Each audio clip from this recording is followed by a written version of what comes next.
Yes, sir. Sergeant Russ Bynum with the Associated Press. As best you can, knowing it's so early, can you walk us through where this happened, what happened in the shooting, and were the victims subordinates of the sergeants, or were they people over him in rank? Yeah, right now it's premature, and we're gathering a lot of the information. What we know is this soldier, the shooting occurred at the soldier's place of work. It did involve his co-workers. We're still not certain about the motivations, but again, he's been interviewed by Army investigators, and we believe we'll gain more information here shortly. We've heard that the shooter... Yes, ma'am. WSAB, do you know if this was any kind of training exercise, or were they cleaning any weapons, anything that you know so far? No, ma'am. We don't have any reason to believe it had anything to do with a training event. Other than that, I can't state the motivations for this soldier. We've heard that the shooter may have been from Jacksonville, Florida. Are you able to confirm that? We also heard that he had maybe been arrested for a DUI recently. Yeah, at this point, I can't confirm where he's from. We can follow up on that. I do believe he was arrested locally for a DUI that was unknown to his chain of command until the event occurred, and we started looking into the law enforcement databases. Robin, now from the current, can you tell us whether or not that was a military weapon or whether this was a personal weapon that the person brought on base? Yes, ma'am. I can confirm it was not a military weapon, and we believe it was a personal handgun.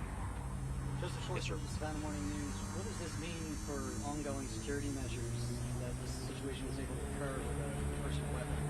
Yeah, I'm very confident in the security of this installation. We've got a great partnership with local law enforcement. As you can see here at our gates, we have armed guards in protective equipment. This one's a bit difficult, and we're going to have to determine how he was able to get a handgun to his place of duty. Alicia, what news for Jags? Has the suspect had any prior disciplinary or behavioral issues on base? No, ma'am, not that we're aware of. But again, it's early in the investigation, but not that I'm currently aware of. I know that... You mentioned that some soldiers helped subdue him.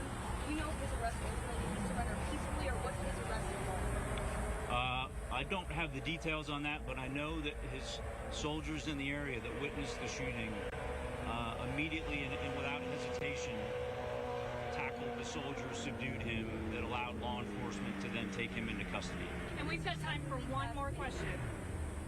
I know that you can't speak to the motivation, but, you know, if this turns out to be some situation where somebody had extremist beliefs or maybe classified as a terrorist attack, I mean, how does that change the base's response or the base's investigation moving forward?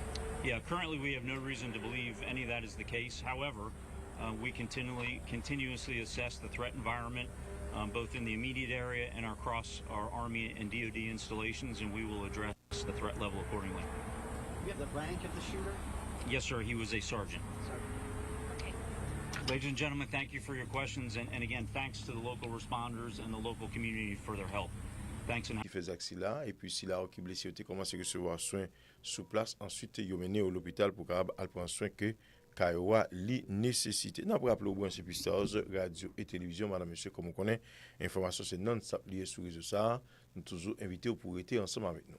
Colonel, thank you. Lieutenant, any injuries to Sergeant Radford?